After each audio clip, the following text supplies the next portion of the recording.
कथन कोहलबर्ग के अनुसार नैतिक विकास चरणों में होता है। कारण नैतिक निर्णय उम्र के साथ विकसित होते हैं। विकल्प ए दोनों कथन ए और कारण आर सत्य हैं तथा आर ए की सही व्याख्या करता है। विकल्प बी दोनों कथन ए और कारण आर सत्य हैं परंतु आर ए की सही व्याख्या नहीं करता। विकल्प सी कथन ए सत्य है पर कारण आर असत्य है। विकल्प डी कथन ए असत्य है पर कारण आर सत्य है। सही उत्तर है विकल्प ए दोनों कथन ए और कारण आर सत्य हैं तथा आर ए की सही व्याख्या करता है। स्पष्टीकरण। कथन असर्शन सही है। कोहलबर्ग ने स्पष्ट रूप से माना है कि नैतिक विकास एक क्रमिक प्रक्रिया है जो निश्चित चरणों स्टेजेस में होती है। उन्होंने इसके लिए 3 मुख्य स्तर लेवल्स और 6 चरण स्टेजेस दिए हैं। कारण रीजन भी सही है। जैसे जैसे बच्चे की उम्र बढ़ती है और उसका सामाजिक व संज्ञानात्मक दायरा बढ़ता है वैसे वैसे उसके नैतिक निर्णय मोरल जजमेंट्स लेने का तरीका और सही गलत की समझ विकसित होती जाती है। कथन परंपरागत स्तर पर सामाजिक नियम महत्वहीन होते हैं। कारण इस स्तर पर नियमों का पालन किया जाता है। विकल्प ए दोनों कथन ए और कारण आर सत्य हैं तथा आर ए की सही व्याख्या करता है। विकल्प बी दोनों कथन ए और कारण आर सत्य हैं परंतु आर ए की सही व्याख्या नहीं करता। विकल्प सी कथन ए सत्य है पर कारण आर असत्य है। विकल्प डी कथन ए असत्य है पर कारण आर सत्य है। सही उत्तर है विकल्प डी कथन ए असत्य है पर कारण आर सत्य है। स्पष्टीकरण। कोहलबर्ग के अनुसार परंपरागत स्तर कन्वेंशनल लेवल पर सामाजिक नियम और दूसरों की अपेक्षाएं सबसे अधिक महत्वपूर्ण होती हैं। इस स्तर पर व्यक्ति समाज के नियमों कानूनों और सामाजिक व्यवस्था को बनाए रखने के लिए उनका पूरी तरह समर्थन करता है। नियम यहाँ महत्वहीन नहीं बल्कि केंद्रीय होते हैं। कथन उत्तर परंपरागत स्तर पर सार्वभौमिक नैतिक सिद्धांत महत्वपूर्ण होते हैं। कारण व्यक्ति विवेक से निर्णय लेता है। विकल्प ए दोनों कथन ए और कारण आर सत्य हैं तथा आर ए की सही व्याख्या करता है। विकल्प बी दोनों कथन ए और कारण आर सत्य हैं परंतु आर ए की सही व्याख्या नहीं करता। विकल्प सी कथन ए सत्य है पर कारण आर असत्य है। विकल्प डी कथन ए असत्य है पर कारण आर सत्य है। सही उत्तर है विकल्प ए दोनों कथन ए और कारण आर सत्य हैं तथा आर ए की सही व्याख्या करता है। स्पष्टीकरण। उत्तर परंपरागत स्तर पोस्ट कन्वेंशनल लेवल नैतिक विकास का सर्वोच्च स्तर है। इस स्तर के अंतिम चरण 6 में सार्वभौमिक नैतिक सिद्धांत यूनिवर्सल एथिकल प्रिंसिपल्स जैसे न्याय मानवीय गरिमा समानता और जीवन का अधिकार अत्यधिक महत्वपूर्ण हो जाते हैं। व्यक्ति समाज के नियमों से ऊपर उठकर इन सिद्धांतों को महत्व देता है। कथन ब्रूनर ने खोज आधारित अधिगम का समर्थन किया। कारण बालक स्वयं ज्ञान निर्मित करता है। विकल्प ए दोनों कथन ए और कारण आर सत्य हैं तथा आर ए की सही व्याख्या करता है। विकल्प बी दोनों कथन ए और कारण आर सत्य हैं परंतु आर ए की सही व्याख्या नहीं करता। विकल्प सी कथन ए सत्य है पर कारण आर असत्य है। विकल्प डी कथन ए असत्य है पर कारण आर सत्य है।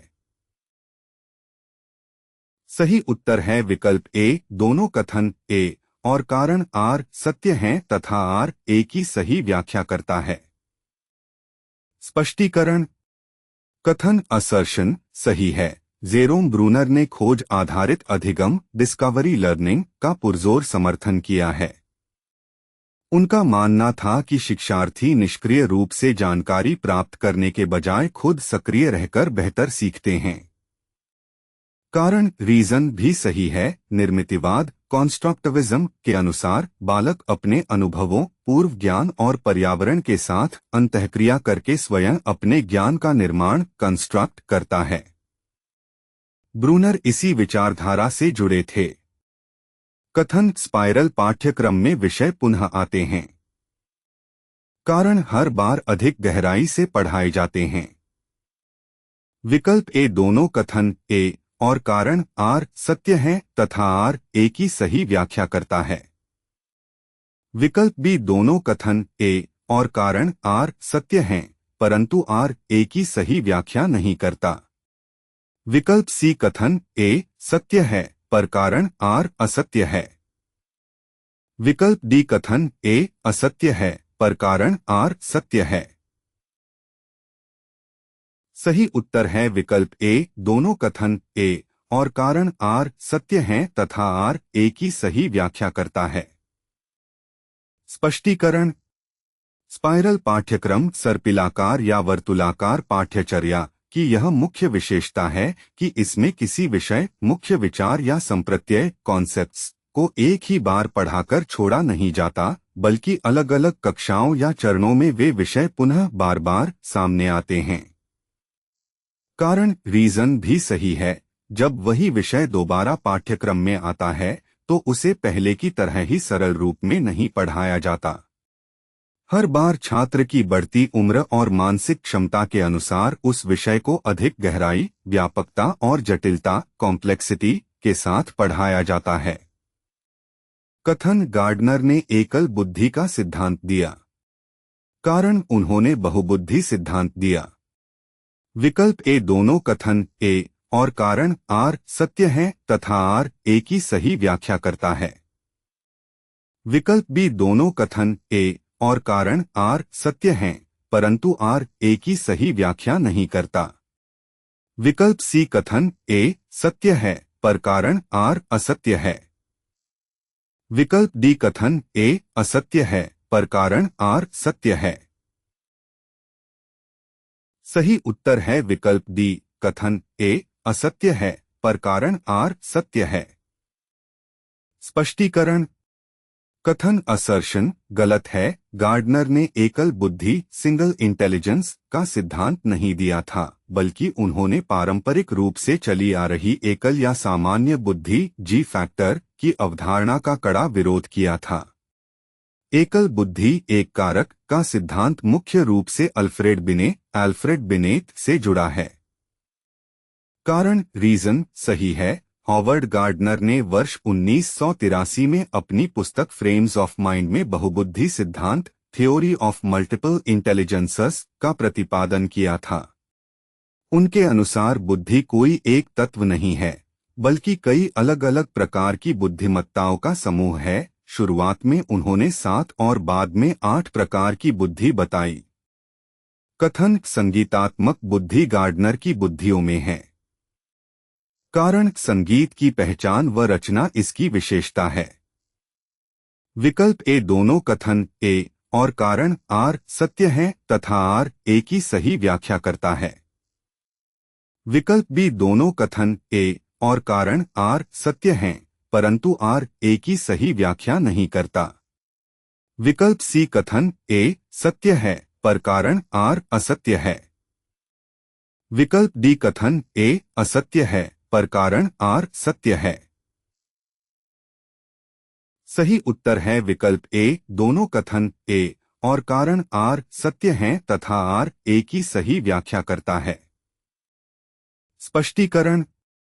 कथन असर्शन सही है। गार्डनर ने अपने सिद्धांत में जिन विभिन्न प्रकार की बुद्धिमत्ताओं का वर्णन किया है उनमें से संगीतात्मक बुद्धि म्यूजिकल इंटेलिजेंस एक प्रमुख प्रकार है।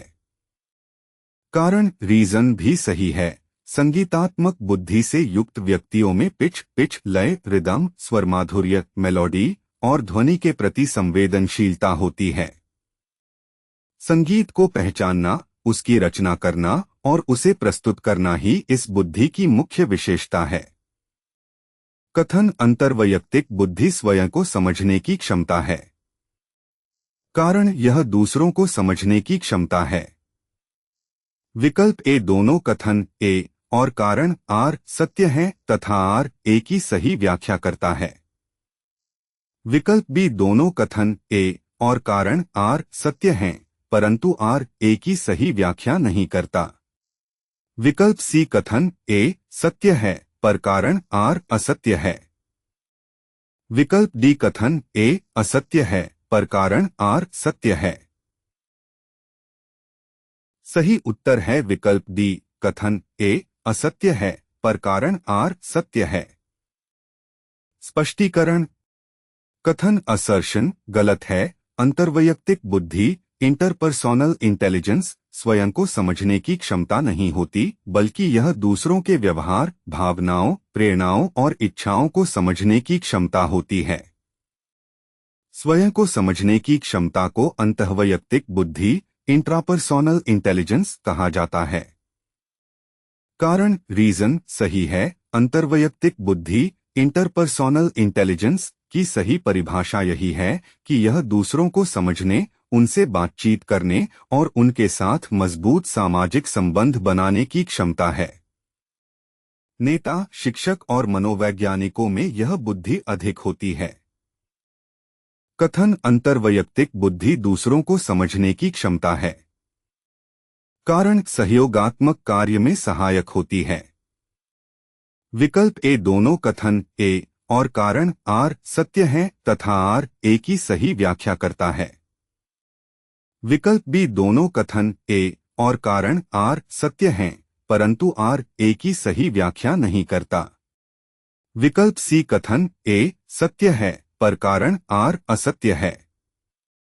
विकल्प डी कथन ए असत्य है पर कारण आर सत्य है। सही उत्तर है विकल्प ए दोनों कथन ए और कारण आर सत्य हैं तथा आर ए की सही व्याख्या करता है। कथन आईक्यू ही सफलता का एकमात्र निर्धारक है। कारण सफलता पर अनेक कारकों का प्रभाव पड़ता है। विकल्प ए दोनों कथन ए और कारण आर सत्य हैं तथा आर ए की सही व्याख्या करता है। विकल्प बी दोनों कथन ए और कारण आर सत्य हैं परंतु आर ए की सही व्याख्या नहीं करता। विकल्प सी कथन ए सत्य है पर कारण आर असत्य है। विकल्प डी कथन ए असत्य है पर कारण आर सत्य है। सही उत्तर है विकल्प डी कथन ए असत्य है पर कारण आर सत्य है। स्पष्टीकरण। आईक्यू अकेला पर्याप्त नहीं। कथन सृजनात्मकता में मौलिकता महत्वपूर्ण है। कारण नए विचार उत्पन्न करना इसका गुण है। विकल्प ए दोनों कथन ए और कारण आर सत्य हैं तथा आर ए की सही व्याख्या करता है। विकल्प बी दोनों कथन ए और कारण आर सत्य हैं परंतु आर ए की सही व्याख्या नहीं करता। विकल्प सी कथन ए सत्य है पर कारण आर असत्य है। विकल्प डी कथन ए असत्य है पर कारण आर सत्य है। सही उत्तर है विकल्प ए दोनों कथन ए और कारण आर सत्य हैं तथा आर ए की सही व्याख्या करता है। स्पष्टीकरण। कथन असर्शन सही है। सृजनात्मकता क्रिएटिविटी का सबसे मुख्य और अनिवार्य तत्व मौलिकता ओरिजिनलिटी की है। मौलिकता का अर्थ है किसी ऐसी चीज या विचार को सामने लाना जो एकदम अनूठा हो और पहले से मौजूद किसी विचार की नकल न हो। इसलिए सृजनात्मकता में मौलिकता अत्यधिक महत्वपूर्ण है। कारण रीजन भी सही है। नए, अनोखे और उपयोगी विचार उत्पन्न करना ही सृजनात्मकता का मूल गुण और लक्षण है। एक सृजनात्मक व्यक्ति लीक से हटकर डाइवर्जेंट थिंकिंग सोचता है। कथन अभिसारी चिंतन अनेक उत्तर देता है। कारण अपसारी चिंतन अनेक संभावनाएं उत्पन्न करता है। विकल्प ए दोनों कथन ए और कारण आर सत्य है तथा आर ए की सही व्याख्या करता है। विकल्प बी दोनों कथन ए और कारण आर सत्य हैं परंतु आर ए की सही व्याख्या नहीं करता। विकल्प सी कथन ए सत्य है पर कारण आर असत्य है। विकल्प डी कथन ए असत्य है पर कारण आर सत्य है। सही उत्तर है विकल्प डी कथन ए असत्य है पर कारण आर सत्य है। स्पष्टीकरण। अनेक उत्तर अपसारी चिंतन देता है। कथन ब्लूम के अनुसार विश्लेषण उच्च स्तरीय संज्ञानात्मक कौशल है। कारण इसमें भागों का संबंध समझा जाता है। विकल्प ए दोनों कथन ए और कारण आर सत्य हैं तथा आर ए की सही व्याख्या करता है। विकल्प बी दोनों कथन ए और कारण आर सत्य हैं परंतु आर ए की सही व्याख्या नहीं करता। विकल्प सी कथन ए सत्य है पर कारण आर असत्य है। विकल्प डी कथन ए असत्य है पर कारण आर सत्य है। सही उत्तर है विकल्प ए दोनों कथन ए और कारण आर सत्य हैं तथा आर ए की सही व्याख्या करता है। स्पष्टीकरण। कथन असर्शन सही है। ब्लूम की टैक्सोनॉमी में कुल 6 स्तर होते हैं: ज्ञान, अवबोध, अनुप्रयोग, विश्लेषण, संश्लेषण, मूल्यांकन। इनमें से शुरुआती 3 स्तरों ज्ञान, अवबोध, अनुप्रयोग को निम्न स्तरीय कौशल लॉट्स माना जाता है, जबकि विश्लेषण, एनालिसिस, संश्लेषण और मूल्यांकन को उच्च स्तरीय संज्ञानात्मक कौशल HOTS higher order thinking skills के अंतर्गत गिना जाता है। कारण रीजन भी सही है। विश्लेषण का अर्थ ही यह होता है कि किसी जटिल सूचना, विचार या विषय वस्तु को छोटे छोटे टुकड़ों या भागों में तोड़ना और फिर उन भागों के बीच के संबंध व अंतर संबंधों को समझना कि वे आपस में कैसे जुड़े हैं। कथन स्मरण ब्लूम का उच्चतम स्तर है। कारण सृजन उच्चतम स्तर माना जाता है। विकल्प ए दोनों कथन ए और कारण आर सत्य हैं तथा आर ए की सही व्याख्या करता है। विकल्प बी दोनों कथन ए और कारण आर सत्य हैं परंतु आर ए की सही व्याख्या नहीं करता। विकल्प सी कथन ए सत्य है पर कारण आर असत्य है। विकल्प डी कथन ए असत्य है पर कारण आर सत्य है। सही उत्तर है विकल्प डी कथन ए असत्य है पर कारण आर सत्य है। स्पष्टीकरण। सृजन सर्वोच्च है। कथन प्रतिपुष्टि सीखने को प्रभावी बनाती है। कारण इससे त्रुटियों का सुधार होता है। विकल्प ए दोनों कथन ए और कारण आर सत्य हैं तथा आर ए की सही व्याख्या करता है। विकल्प बी दोनों कथन ए और कारण आर सत्य हैं परंतु आर ए की सही व्याख्या नहीं करता। विकल्प सी कथन ए सत्य है पर कारण आर असत्य है। विकल्प डी कथन ए असत्य है पर कारण आर सत्य है। सही उत्तर है विकल्प ए दोनों कथन ए और कारण आर सत्य हैं तथा आर ए की सही व्याख्या करता है। कथन प्रोत्साहन अधिगम को बढ़ाता है। कारण वांछित व्यवहार की पुनरावृत्ति होती है। विकल्प ए दोनों कथन ए और कारण आर सत्य हैं तथा आर ए की सही व्याख्या करता है। विकल्प बी दोनों कथन ए और कारण आर सत्य हैं परंतु आर ए की सही व्याख्या नहीं करता। विकल्प सी कथन ए सत्य है पर कारण आर असत्य है। विकल्प डी कथन ए असत्य है पर कारण आर सत्य है।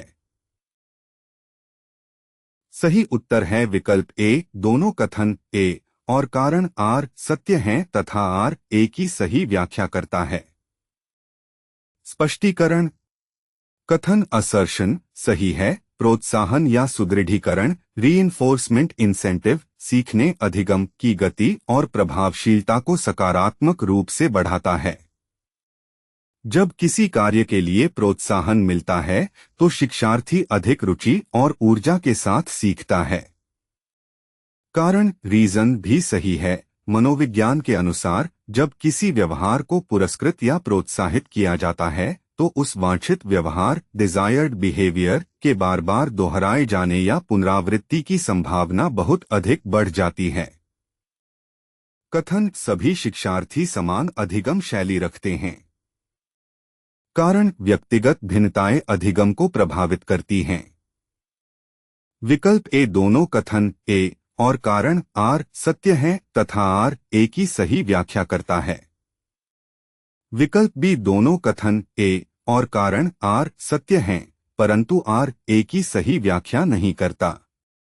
विकल्प सी कथन ए सत्य है पर कारण आर असत्य है। विकल्प डी कथन ए असत्य है पर कारण आर सत्य है। सही उत्तर है विकल्प डी कथन ए असत्य है पर कारण आर सत्य है। स्पष्टीकरण शैलियां भिन्न हो सकती हैं। कथन बाल केंद्रित शिक्षा में विद्यार्थी सक्रिय रहता है। कारण शिक्षक मार्गदर्शक की भूमिका निभाता है। विकल्प ए दोनों कथन ए और कारण आर सत्य है तथा आर ए की सही व्याख्या करता है। विकल्प बी दोनों कथन ए और कारण आर सत्य हैं परंतु आर ए की सही व्याख्या नहीं करता। विकल्प सी कथन ए सत्य है पर कारण आर असत्य है। विकल्प डी कथन ए असत्य है पर कारण आर सत्य है। सही उत्तर है विकल्प ए दोनों कथन ए और कारण आर सत्य हैं तथा आर ए की सही व्याख्या करता है। स्पष्टीकरण कथन असर्शन सही है। प्रतिपुष्टि फीडबैक सीखने की प्रक्रिया को अत्यधिक प्रभावी और सुदृढ़ बनाती है। बिना फीडबैक के शिक्षार्थी को यह पता नहीं चल पाता कि वह सही दिशा में आगे बढ़ रहा है या नहीं। कारण रीजन भी सही है। प्रतिपुष्टि का एक मुख्य कार्य ही यही है कि यह शिक्षार्थी को उसकी कमियों, गलतियों या गैप्स से अवगत कराती है, जिससे समय रहते त्रुटियों का सुधार करेक्शन ऑफ एरर्स करना संभव हो पाता है।